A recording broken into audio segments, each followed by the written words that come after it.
Assalamualaikum warahmatullahi wabarakatuh. Waalaikumsalam warahmatullahi wabarakatuh. Alhamdulillah, nahmaduhu wa nasta'inuhu wa nastaghfiruh wa na'udzu billahi min syururi anfusina wa sayyiati a'malina. May yahdihillahu fala mudilla lahu wa may yudlil fala hadiya lahu. Asyhadu an la ilaha illallah wahdahu la syarika lahu wa asyhadu anna Muhammadan abduhu wa rasuluhu alladzi la nabiyya ba'dahu. Allahumma salli wa sallim ala abdika wa rasulika khatamin nabiyyin sayyidina wa habibina wa syafi'ina Muhammadinil mab'uuthi rahmatan lil alamin wa ala alihi wa ashabihi ajma'in. Amma ba'du. Bapak-bapak, ibu-ibu, saudara-saudari jamaah subuh Masjid Al-Mukhlasin yang diberkahi Allah, pertama-tama marilah kita panjatkan puja-puji dan syukur kehadirat Allah Subhanahu wa Ta'ala atas limpahan berbagai nikmat dan karunia-Nya, sehingga kita bisa melalui bulan Syawal dengan selamat. Mudah-mudahan ada peningkatan dalam iman dan ketakwaan kita. Kemudian kita sekarang memasuki bulan Dzulqa'dah, dan di bulan depan kita akan memasuki bulan Dzulhijjah, yang di situ terdapat hari raya yang kita namakan sebagai Idul Adha. Dalam bulan Dzulhijjah itu banyak amalan-amalan yang nanti akan kita hadapi, kita kerjakan, yang mudah-mudahan amalan-amalan itu dapat semakin meningkatkan iman dan takwa. Amin ya rabbal alamin. Bapak, ibu-ibu, saudara-saudari hadirin yang kami hormati, dalam beberapa waktu terakhir ini media sosial kita diramaikan antara lain oleh sebuah fenomena, yakni konvoi dari sebuah pengikut organisasi, dari sebuah kelompok, sebuah komunitas yang menamakan dirinya Khilafatul Muslimin, yang pusatnya ada di Bandar Lampung, daerah bapak kita ini, Pak siapa ini? Ya, kalau beliau Kota Bumi, aku salah dalam Bumi Tua ya.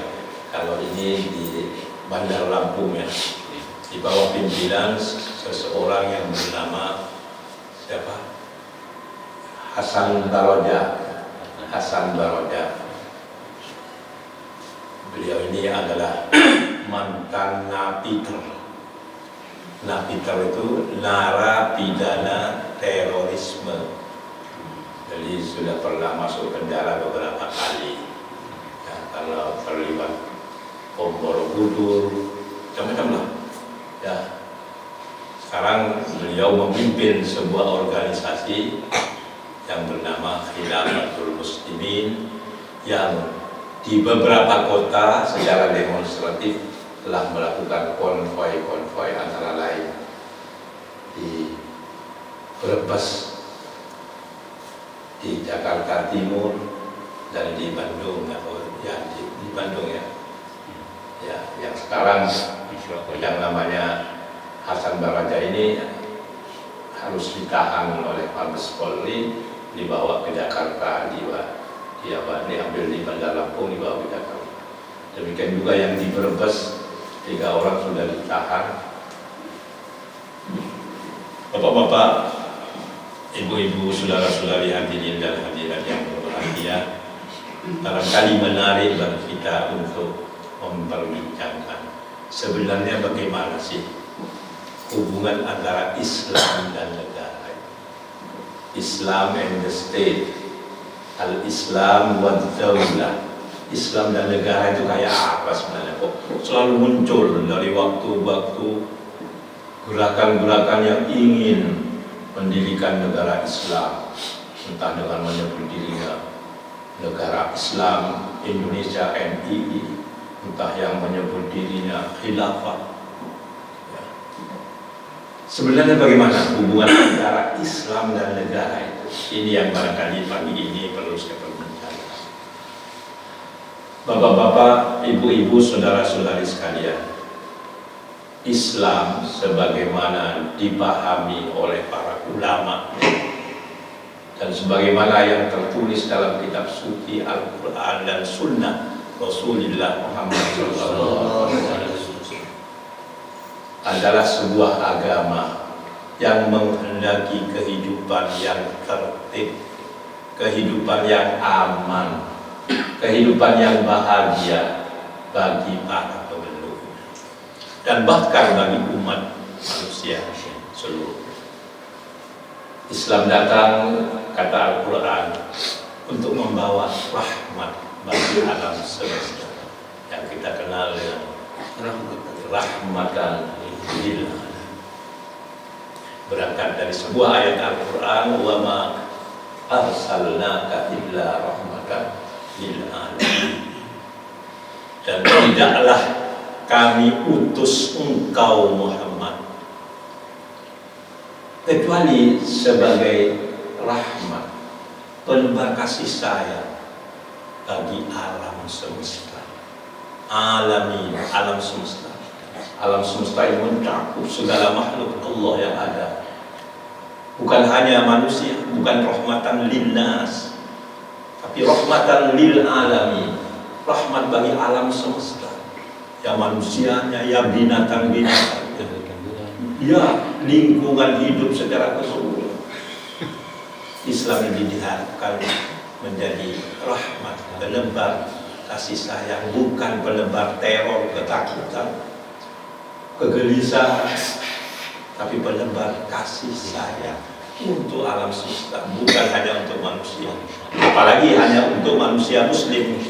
Allah tidak menyatakan wa ma arsalnaka illa rahmatan lil mu'minin, lil muslimin, tidak, tapi rahmatan lil alam, bukan linnas, apalagi bukan lil mu'minin atau lil muslimin. Sebagai agama yang menghendaki adanya ketertiban, adanya kenyamanan dalam kehidupan, maka tidak mungkin Islam itu membiarkan manusia hidup tanpa aturan. Maka para ulama dengan tegas menyatakan adanya negara itu adalah sebuah kewajiban. Nasbul imam, mengangkat pemimpin untuk memerintah kita ini, hukumnya adalah wajib. Ini dapat kita simak misalnya pernyataan ulama-ulama hebat seperti Al-Imam Hujjatul Islam Abu Hamid Al-Ghazali, yang kita kenal sebagai Imam Ghazali, tokoh yang sangat disegani di berbagai kalangan di dunia ini. Beliau mengatakan ad-din was-sultan taw'aman, agama dan kekuasaan, pemerintahan negara itu taw'amani, dua saudara kembar. La yatimmu ahaduhuma dunal akhar, salah satunya tidak bisa sempurna kecuali dengan adanya yang lain. Agama tidak bisa wujud dengan sempurna di dunia ini tanpa adanya kekuasaan, tanpa adanya pemerintahan yang menolong. La yatimmu ahaduhuma dunal akhar. dan sempurna salah satunya tanpa yang lain. Demikian juga negara tidak mungkin akan sempurna kalau negara itu tidak memiliki agama.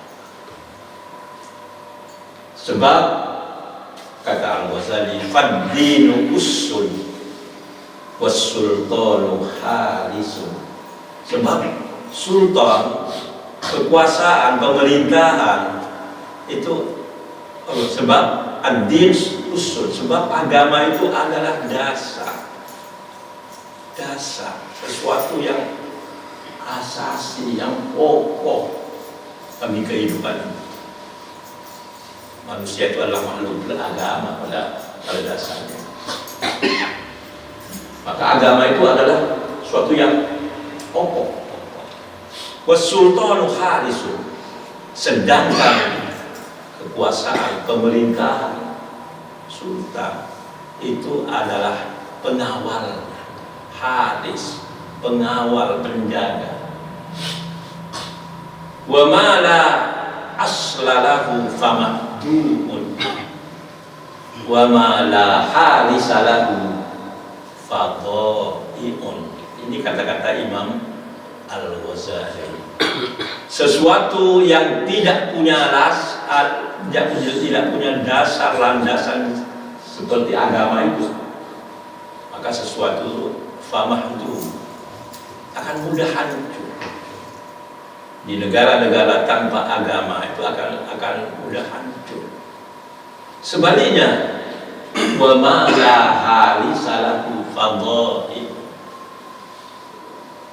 sesuatu atau negara yang tidak memiliki pengawal, ya, agama ya, sesuatu yang tidak punya pengawal, agama tidak dikawal oleh kekuasaan, tidak ditopang oleh sebuah pemerintahan, fadha'iun, maka agama itu akan tersia-siakan. Karena tidak ada negara yang melindungi agama itu, maka agamanya akan tersia-sia. Jadi antara agama dan negara itu sangat membutuhkan. Tidak sempurna yang satu tanpa yang lain. Ya. Kemudian juga Ibnu Taimiyah, seorang ulama besar, ya, yang banyak dijadikan idola oleh kaum Wahabi Salafi, ya, Ibnu Taimiyah, ya. Ibnu Taimiyah ini dengan tegas mengatakan, inna wilayata amrin nasi min a'zami wajibatid din idh la qiyama lid-dini illa bih. Sesungguhnya mengurusi, memerintah, mengatur urusan orang banyak dalam sebuah pemerintah itu termasuk kewajiban agama yang terbesar, min a'zami wajibatid din, termasuk urusan agama yang terbesar. Mengapa demikian? Idla qiyama lid-dini illa bih, sebab tidak mungkin agama itu dapat tegak dengan kokoh illa biha, kecuali dengan adanya pemerintahan, dengan adanya negara yang menopang agama. Tidak mungkin, ya, kita bisa menyelenggarakan berbagai syiar, berbagai perintah agama kalau tidak ada negara yang melindungi. Ya.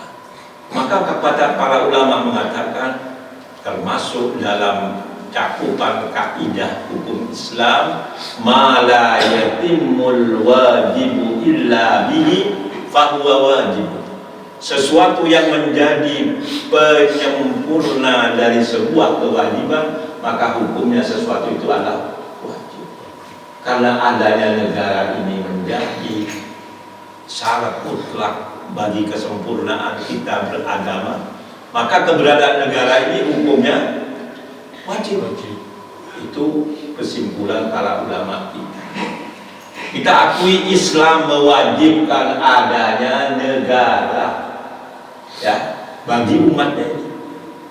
Tidak boleh umatnya ini hidup dalam, ya, dalam ketidakpastian, hidup di bawah alam binatang yang kuat memangsa yang lemah, yang kaya menindas yang miskin. Tidak boleh.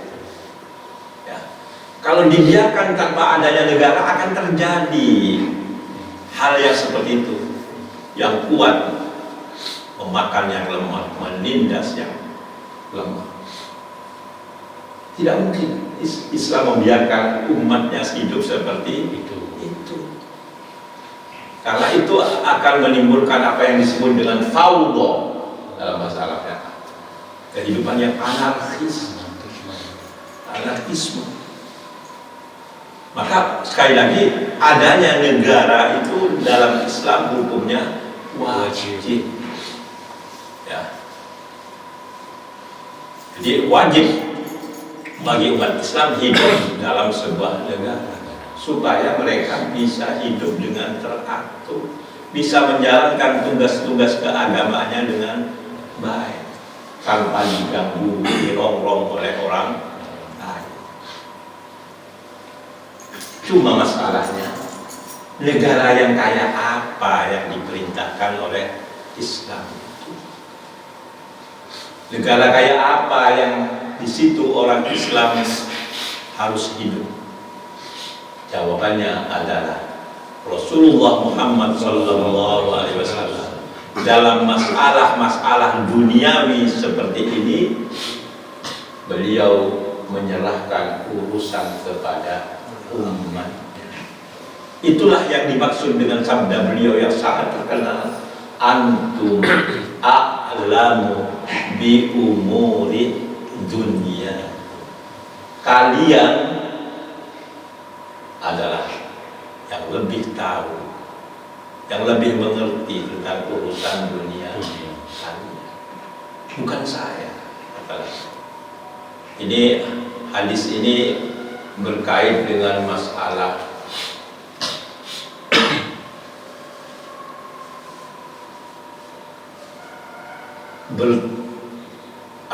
berkebun kurma.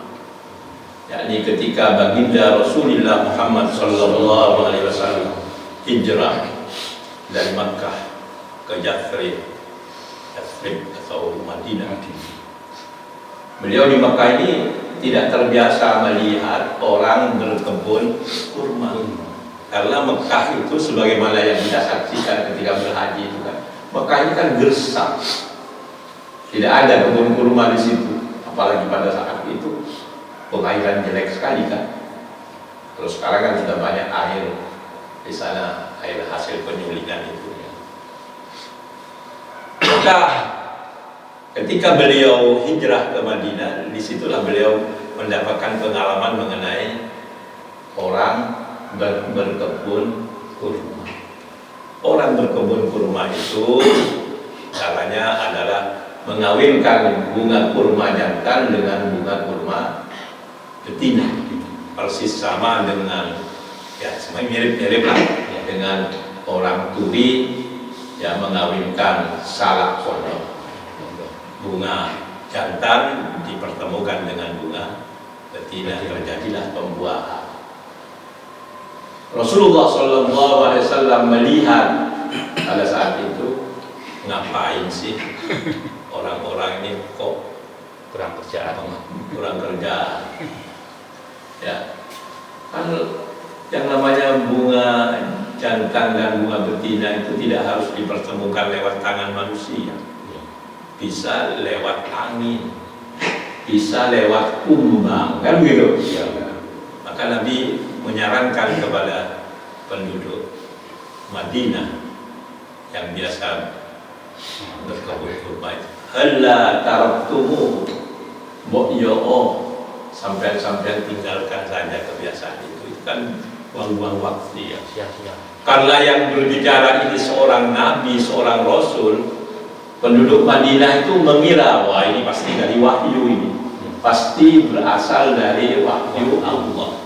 Berdasarkan wahyu Allah, Nabi diperintahkan untuk itu. Padahal ini sepenuhnya inisiatif pendapat pribadi Rasulullah Muhammad SAW. Diikutilah advis atau saran beliau ini oleh para petani. Apa yang terjadi? Hasil panen kurma tahun itu pusung, gagal. Yang biasanya bisa berbuah, ya bisa berbuah. Saya pernah di KKR di Doha itu, di KBRI itu, pagar di tembok-temboknya itu, kan pagarnya itu ada pohon-pohon kurma, juga di jalan-jalan raya itu, pohon-pohon kurma. Nggak dikawinkan itu, ya buahnya kecil-kecil, ada, tapi kecil-kecil. Maka ketika para petani pada waktu itu mengikuti saran Nabi dan ternyata gagal, mereka komplain, itu kira-kira ya, komplain, protes kalau bahasa sekarang. Prepare kalau orang terpes, orang daerah segala itu. Kalau kita prepon, bagaimana Nabi? Kok panen kita gagal gara-gara mengikuti petunjuk Azam Panjenengan? Lalu disitulah Nabi mengatakan, antum a'lamu bi umuri dunyakum. Kalian lebih tahu tentang urusan dunia kalian ketimbang aku. Soal kurma itu di saya lahir di Mekah ada kurma. Ya banyaknya di sini di Madinah, sampai kita jumpai di Madinah itu kan ada Suqut Tumur ya, Suqut Tumur. Suq itu pasar, Tumur itu jamak dari tamar. Tamar itu kurma. Pasar kurma itu kan di Madinah kan yang besar itu. Saya agak nggak paham kalau itu urusan seperti itu, urusan sampean yang lebih tahu. Sama dengan kira-kira kalau urusan sate ayam itu orang Madura yang tahu. Ya. Kalau urusan bikin gudeg itu orang Jogja yang lebih tahu. Bukan saya tidak diutus Allah untuk mengajarkan cara membuat gudeg, cara membuat sate ayam. Sate ayam Madura atau sate ayam Ponorogo itu orang Ponorogo dan orang Madura yang lebih tahu, gitu kira-kira. Ya. Maka dalam kaitannya dengan masalah urusan membentuk negara, memang Nabi memberikan contoh bahwa beliau menjadi pemimpin ya, negara Madinah, tapi itu sesuai dengan situasi dan kondisi pada waktu itu. Nah, untuk selanjutnya silahkan umat Islam ini memilih sendiri bentuk negara, bentuk sistem pemerintahan yang cocok bagi mereka di setiap zaman dan tempat. Antum a'lamu bi umuri dunia. Apakah memilih sistem demokrasi? Apakah memilih sistem monarki kerajaan? Ya dong, itu diserahkan sepenuhnya kepada umat Islam pada setiap masa dan tempat. Jadi itu Islam mewajibkan adanya negara, tapi bentuk negaranya apakah negara kesatuan, apakah negara serikat, ya bentuk apa sistem pemerintahan apakah negara demokrasi, apakah negara monarki kerajaan. Islam tidak menentukan model dan silahkan itu sesuai dengan kebutuhan di setiap masa dan sebetulnya umat Islam ini sudah ijma. Ijma itu konsensus, kesepakatan. Di dalam hukum Islam, ijma itu sumber hukum. Makanya kita mengenal ada sumber hukum Islam itu, sumber ajaran Islam itu Al-Quran, As-Sunnah atau Al-Hadis, kemudian Al-Ijma dan Al-Qiyas. Ijma itu apa? Ijma itu kesepakatan umat Islam, para ulamanya tentang sesuatu hal, masalah umat Islam. Nah, di antara kesepakatan itu adalah kesepakatan yang sebenarnya sudah tercipta sejak abad 19-20, sejak abad 20 berarti tidak. Bahwa umat Islam itu sepakat kita ini silahkan hidup di berbagai negara dalam bentuk apapun. Ini sebenarnya sudah ada kesepakatan. Itulah yang disebut ijma sukuti. Ya, ijma sukuti. Ijma secara implisit, secara tersirat kita ini sepakat sebetulnya umat Islam sedunia. Makanya kita sepakat silahkan orang Saudi Arabia hidup di dalam sebuah negara yang bernama Al-Mamlakah Al-Arabiyyah As-Saudiyah, Kerajaan Arab Saudi, Saudia Kingdom. Silakan. Kita tidak menggugat itu. Silakan. Orang Saudi hidup dalam sebuah negara yang berupa sebuah monarki kerajaan. Silakan orang Brunei hidup di bawah sebuah kesultanan yang disebut Kesultanan Brunei Darussalam di bawah Sultan Hasanan Bolkiah. Orang Oman juga kesultanan di bawah Sultan Qaboos. Ya, Oman yang ibu kotanya apa itu? Muscat. Itu hidup di bawah sebuah kesultanan. Silakan orang Mesir hidup di bawah sebuah jumhuriyah. Jumhuriyah itu bahasa kitanya republik. Orang Indonesia pun dipersilakan hidup di bawah sebuah pemerintahan negara yang bernama Negara Kesatuan Republik Indonesia.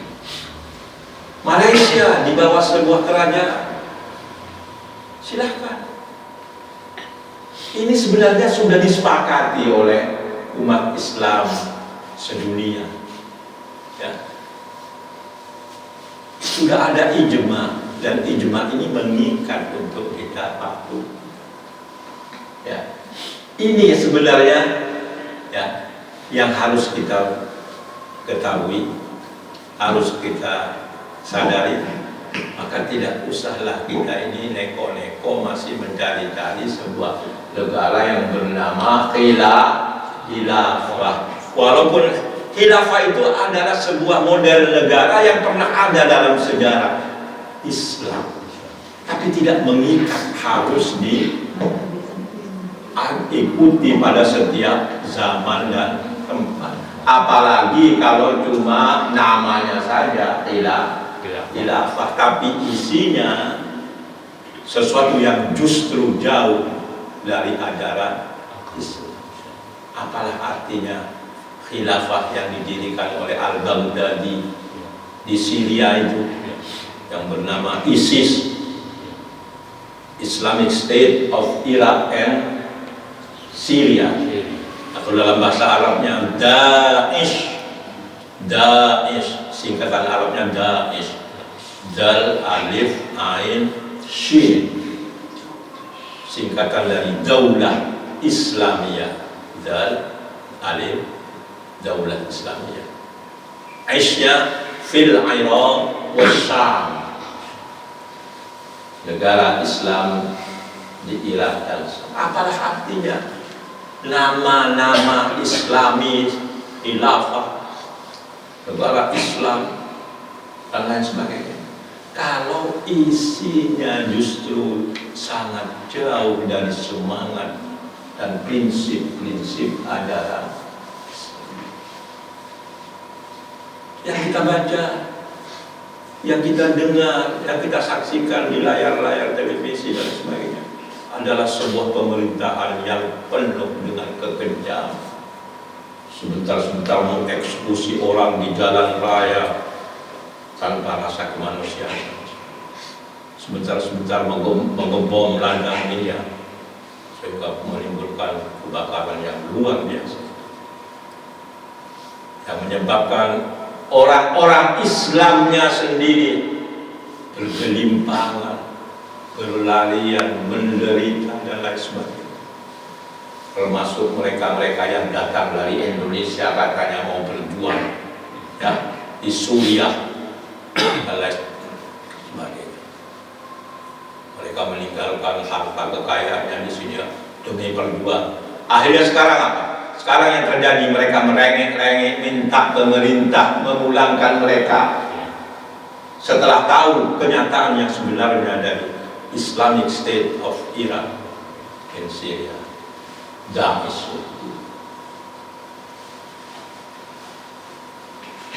Apakah kita merindukan kehidupan yang kacau seperti itu, bapak-bapak, ibu-ibu? Tentu kita tidak menginginkan hal yang seperti itu. Sekarang negara-negara di Timur Tengah itu pada menyesal mengapa mereka memberikan angin kepada gerakan-gerakan yang ingin mengusung khilafah, ingin mengusung jargon-jargon negara Islam, tapi sebenarnya mereka ini adalah menghancurkan Islam dan memberikan citra buruk mengenai Islam. Maka sekali lagi, kalau ada gerakan-gerakan yang seperti kita saksikan bernama Khilafatul Muslimin dan lain sebagainya, jangan mudah terkecoh. Islam itu tidak terpaku pada nama dan simbol, tapi Islam itu komitmennya adalah pada substansi. Itulah yang para ulama mengatakan al-ibaratu bil jauhar la bil madhar. Yang menjadi patokan, yang menjadi patokan itu adalah jauhar, substansi sesuatu, isi, bukan madhar, bukan penampakannya yang di luar, bukan nama-nama simbol-simbolnya. Simbolnya negara Islam tapi isinya brengsek. Isinya justru merusak Islam. Na'udzubillah. Kita harus sadar bahwa jauhar itulah yang penting, substansinya. Soal simbol, soal nama itu nomor 3, nomor 4 dan nomor sekian. Yang penting isinya dulu. Biarlah negara ini tidak bernama negara Islam Indonesia, tapi negara Kesatuan Republik Indonesia berdasarkan Pancasila. Sepanjang isinya ingin menyejahterakan rakyatnya, ingin sebuah kehidupan yang tentram dan damai, adil dan bahwa untuk mencapai tujuan itu kita masih perlu memperjuangkan, perlu melakukan perjuangan-perjuangan dengan jalur demokrasi. Itu memang sebuah hal yang harus kita sadar bahwa negara ini belum sempurna. Kita perlu berjuang untuk menyempurnakan. Tapi negara Kesatuan Republik Indonesia sebagai bentuk negara yang dipilih oleh kita termasuk umat Islam di negeri ini sudah final. Itulah yang dikatakan oleh para ulama NKRI itu harga mati. Jadi bentuk negaranya itu gak usah diutak-atik lagi. Lalu kita akan mendirikan negara khilafah, negara Islam Indonesia. Enggak, no way. Karena itu hanya akan menimbulkan penderitaan kita. Kita ini sudah tenang hidup dalam sebuah negara yang bernama Negara Kesatuan Republik Indonesia. Jangan diusik-usik lagi dengan diiming-imingi negara khilafah dan macam-macam. Maka tindakan tegas ini perlu kita dukung dengan menangkap orang-orang yang mengkampanyekan sebuah negara khilafah. Jadi sekali lagi, bentuk negara kesatuan Republik Indonesia yang sudah dipilih oleh the founding fathers kita, para bapak pendiri bangsa kita dahulu, termasuk ulama-ulamanya, termasuk ulama-ulama yang menyepakati itu, bukan hanya Soekarno-Hatta, tapi ada Kyai Wahid Hasyim, ada Ki Bagus Hadikusumo dan lain sebagainya. Negara Kesatuan Republik Indonesia yang telah disepakati oleh the founding fathers kita itu adalah pilihan yang tepat untuk bangsa ini. Sehingga dari tahun 45 sampai sekarang ini kita masih bisa bertahan dengan kehidupan yang baik. Kita bisa tenang, melaksanakan sholat jamaah 5 waktu di Masjid Al-Mukhlasin, di masjid-masjid yang lain lebih lagi. Kita bisa tenang menyelenggarakan berbagai kegiatan keagamaan yang di negara lain itu sulit dilakukan itu ketika negara itu diguncang oleh gerakan-gerakan seperti yang saya sampaikan di Irak, di Suriah, di Afghanistan dan sebagainya. Daerah-daerah yang negara-negara yang penduduknya mayoritas beragama Islam, tapi justru ajaran Islam itu sangat sulit diterapkan. Karena apa? Karena keamanan dan ketertiban tidak bisa terjaga dengan baik.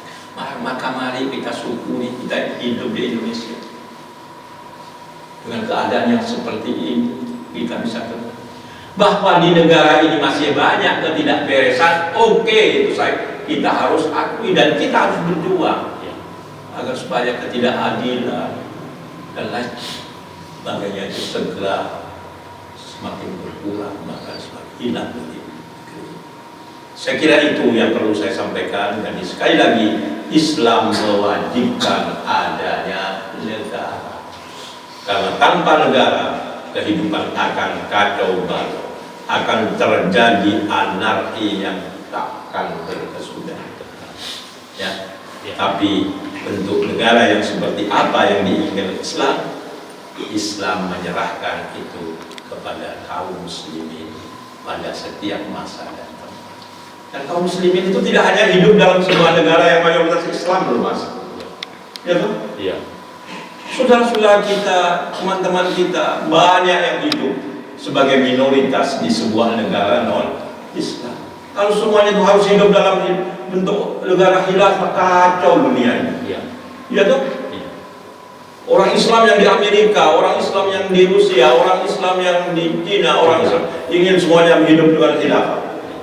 Perang terus setiap kali. Dan kita yang minoritas itu jadi bulan-bulan. Mereka akan jadi korban. Kalau kita yang di Indonesia mayoritas, mungkin kita masih bisa menang. Walaupun menangnya babak belur. Tapi kasihan kan bangsa umat Islam yang ada di negara-negara non-Muslim itu kuliah di sana, bekerja di sana. Ya, kalau mereka harus dipaksa hidup dalam sebuah sistem khilafah macam-macam, nonsens. Oleh karena itu mari kita realistis, ya, realistis hidup sebagai Muslim. Kita hidup di negara kesatuan Republik Indonesia yang alhamdulillah kita sudah terjamin ya, kehidupan keduniaan kita maupun kehidupan keagamaan kita, bahwa di sini masih ada yang perlu dibereskan, perlu disempurnakan. Mari kita sempurnakan bersama-sama melalui jalur kehidupan negara yang demokratis, tidak dengan memaksakan diri. Sampun ya? Sampun makan mawon, mugi-mugi wonten manfaatipun. Amin. Nah, dan jadikan kita hidup lebih baik, lebih aman, lebih tenang, lebih bahagia. Amin ya rabbal alamin. Doa. Tawassulan bil amali shalih istijabati du'aina. Al-Fatihah. Alhamdulillah.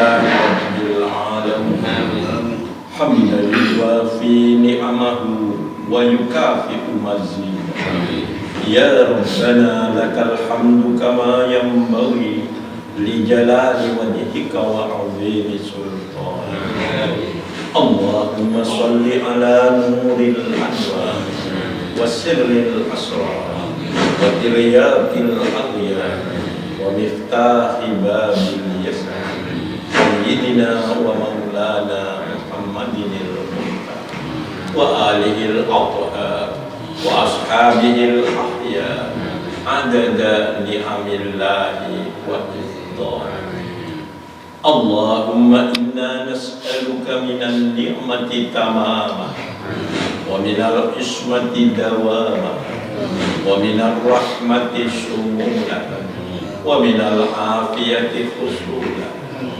ومن العيش أروده ومن العمر أسعده ومن الإحسان أتمه ومن الإنعام أعمه ومن الفضل أعذبه ومن اللطف أقربه اللهم اجعل اجتماعنا هذا اجتماعا مباركا مرحوما واجعل تفرقنا بعده تفرقا معصوما اللهم لا تدع لنا في اجتماعنا هذا ذنبا إلا غفرته ولا هما إلا فرجته ولا دينا إلا قضيته ولا حاجة من حوائج الدنيا والآخرة هي لك رضا إلا قضيتها يا أرحم الراحمين ويا أول الأولين ويا آخر الآخرين ويا ذا القوة المتين ويا راحم المساكين ويا أرحم الراحمين لا إله إلا أنت سبحانك إني كنت من الظالمين اللهم ألف بين قلوبنا وأصلح ذات بيننا واهدنا سبل السلام يا ذا الجلال والإكرام اللهم انفعنا بما علمتنا وعلمنا ما ينفعنا وزدنا علما اللهم أرنا الحق حقا وارزقنا اتباعه وأرنا الباطل باطلا وارزقنا اجتنابه اللهم احفظنا وأهلينا وذرياتنا جميعا حفظا تاما كاملا من كل سوء وآفة وبلية فإنك خير حافظا وأنت أرحم الراحمين ربنا هب لنا من أزواجنا وذرياتنا قرة أعين واجعلنا للمتقين إماما ربنا آتنا في الدنيا حسنة وفي الآخرة حسنة وقنا عذاب النار وصلى الله على سيدنا محمد وعلى آله وصحبه وسلم سبحان ربك رب العزة عما يصفون وسلام على المرسلين والحمد لله رب العالمين ببركة الفاتحة. أعوذ بالله من الشيطان الرجيم بسم الله الرحمن الرحيم الحمد لله رب العالمين الرحمن الرحيم مالك يوم الدين إياك نعبد وإياك نستعين اهدنا الصراط المستقيم صراط الذين أنعمت عليهم غير المغضوب عليهم ولا